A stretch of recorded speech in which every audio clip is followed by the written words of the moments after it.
ね、EarthWisdom Japan ね、ついに上陸ということで、今日からブロードキャストの方を皆さんと一緒にシェアしていきたいと思っています。その第1回目として、オーストラリアで18年間ね、EarthWisdomを開催してきているロブマックに、ヒストリーをお話ししてもらおうと思います。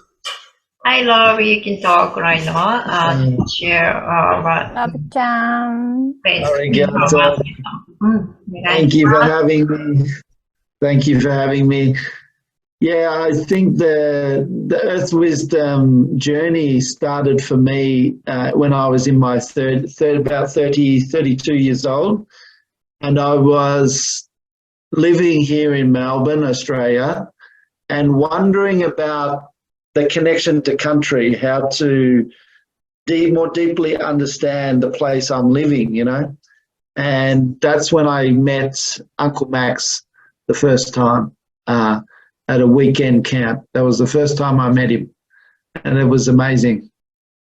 Yes, and it was so, I was very touched and moved by the invitation that Uncle Max, powerful invitation to really learn to connect to country, learn to connect to the trees, the animals, the birds, and see them as our family, actually.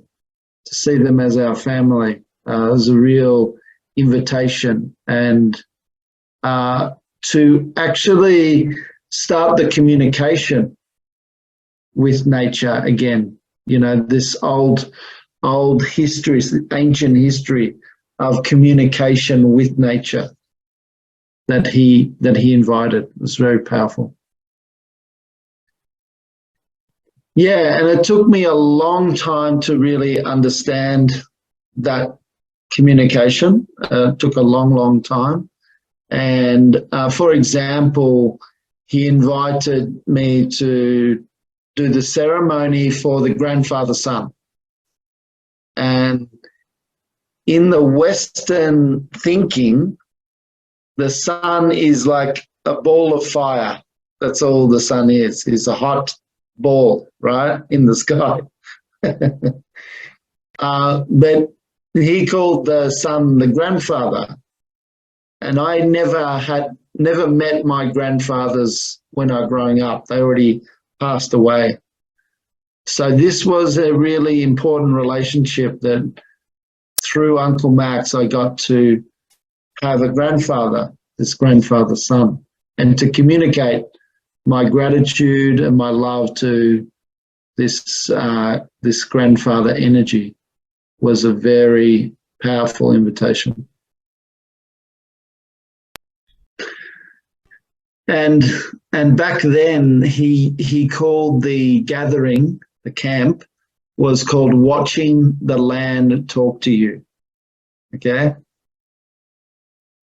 And he used to really dwell or emphasize that point of how do we watch the land talk to us? How can we do that, you know? This is like this ancient knowledge of how do we actually pay attention to Mother Earth and see how she's talking to us through the birds and the animals, through the river and the ocean. How can we hear her story, her whisper to us? That was his main, the idea for the camp.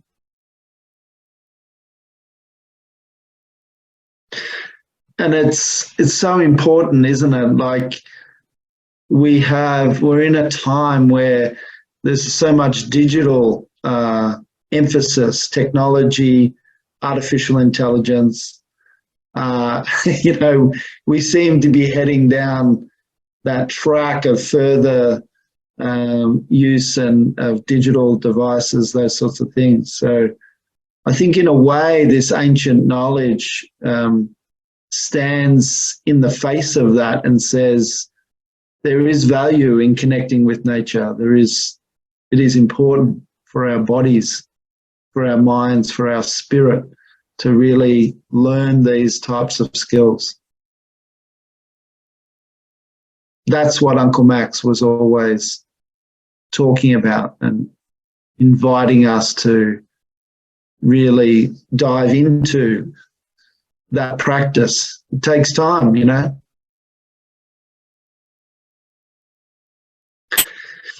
Yeah, and for many years I would say to him, "Oh, what is the theme for the camp for the next year," or something like that. And he would say, nah, same topic, watching the land talk to you, he would say. But eventually, after asking him, and I think what came out of the work we did together was there was a sense of understanding Earth wisdom was at the heart of the teachings. And also that name is like for all people, when they look back into their history, into their ancient culture, that comes back to this sense of the earth wisdom that was held in those ancient cultures.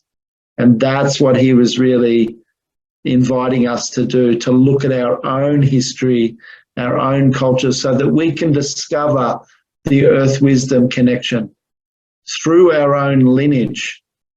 And that was really important to him, not just people trying to take his culture and use his culture. He's like, well, your DNA is different. Your lineage is different. What's your history? He would say to us at the camps. And that's where I became very interested in my Celtic history. It was really important. Yeah. And all those years, almost 20 years working with Uncle Max,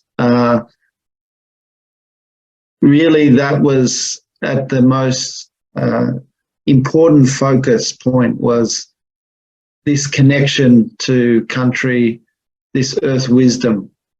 Because in a way,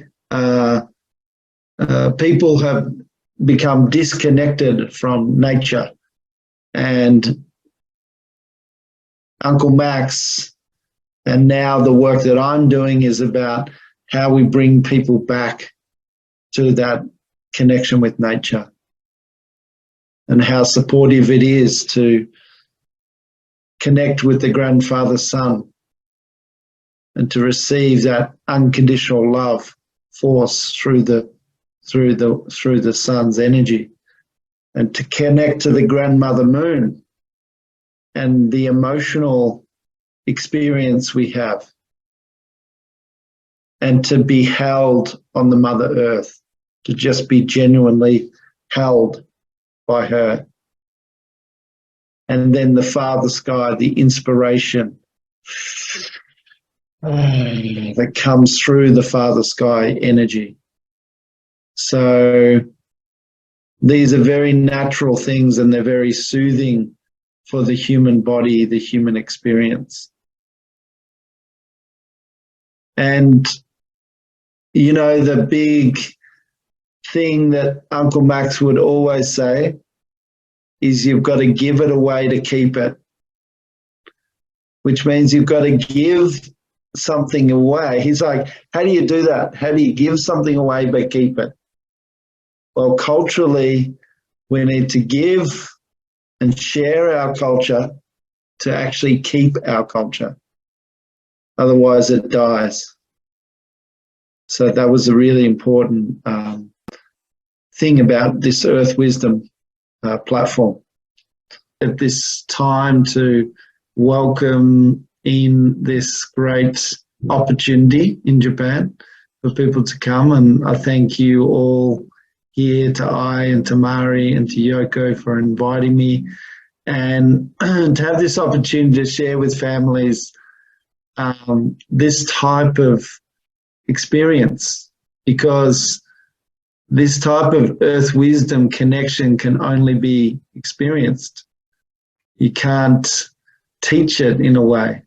It's through the body. And so coming along and bringing your children, I know for me, one of the most powerful things was having my children along. And there's a picture there of me and all my kids with Uncle Max. And yeah, and as Uncle Max said, that you teach the young people this information, they will keep us in line. They will keep the adults in line.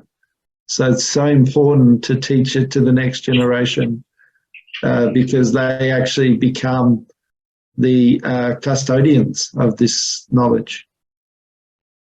もし、ちょっとね、すべてカバーできてなかったらごめんなさいですが、彼のその大きなね、大元の思いをここで、皆さんに伝われば私も本当に嬉しいと思っています。ですので、興味がある人たちとぜひ、本当の自然を取り戻す、そして自分たちがどこに住んでいて、生かされているのかっていうことを、大きなところで共に、取り戻していく機会を体験できたら嬉しいなと思っていますので、よろしくお願いします。ありがとう。ありがとう。